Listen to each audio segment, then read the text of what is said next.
Қытай компаниясы Қазақстанға жылу орталығын Ресей ұсынғаннан 2 есе арзан бағаға салып беретін болды. Осыдан 2 жыл бұрын Ресей президенті Путин Астанаға келген кезде Қазақстан мен Ресей үкіметі нақты келісімге келген. Ол келісімге сәйкес Ресейдің Интеррао деген компаниясы Өскемен, Семей және Көкшетауда бір жылу орталығын салуға міндеттелген. Бірақ содан бері Ресейдің Интеррао компаниясы не ақша тапқан жоқ, не ресми түрде бұл жобалардан бас тартатынын жариялаған жоқ.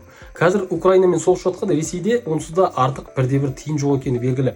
Бірақ Қазақстан тарапы оларды күтіп отыратын емес, жаңа мердігер іздей бастады. Көкшетаудағы жылу орталығын салуға түрік және Қытай компаниялары қызыққан екен.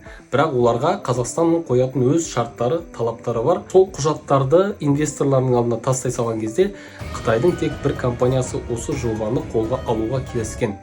Енді қараңыз, белгілі сарапшы Нұрлан Жұмағұловтың айтуынша, Ресейлік Интеррао компаниясы салып беретін жылу орталығы 1 мегаваттпен есептеген кезде 5 миллион долларға, ал Қытайдікі 2,6 миллион долларға айналған. Яғни Қытайдың жобасы 2 есе арзан.